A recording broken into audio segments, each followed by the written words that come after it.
A distinction is generally made by proponents of this view between the words logos and RHEMA. The first, it is claimed, refers to the written word.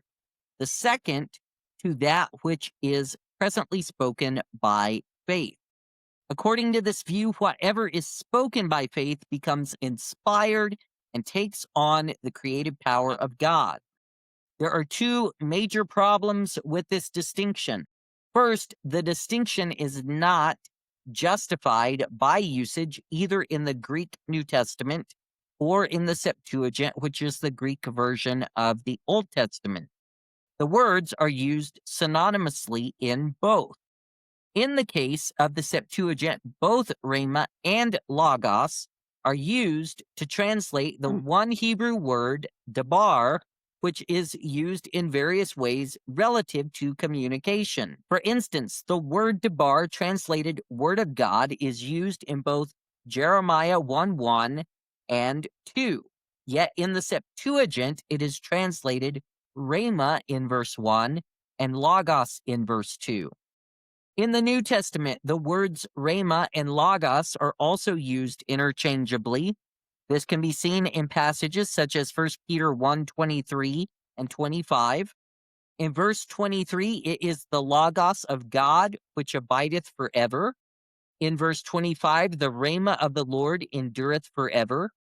Again, in Ephesians 5:26, believers are cleansed with the washing of water by the RHEMA. In John 15:3, believers are clean through the Logos. The distinctions between Logos and RHEMA cannot be sustained by biblical evidence. The Word of God, whether referred to as Logos or RHEMA, is inspired, eternal, dynamic, and miraculous. Whether the Word is written or spoken does not alter its essential character. All Scripture is given by inspiration of God and is profitable for doctrine, for reproof, for correction, for instruction in righteousness, that the man of God may be perfect, thoroughly furnished unto all good works.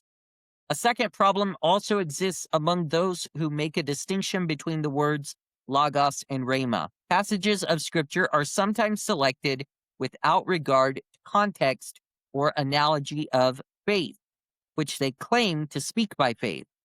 In this kind of application of the so-called RHEMA principle, adherents are more concerned with making the word mean what they want it to mean than in becoming what the word wants them to become. In some instances, it becomes obvious they love God more for what he does than for who he is. It is important for believers to avoid any form of Christian existentialism which isolates passages of Scripture from the context or makes some passages eternal and others contemporary.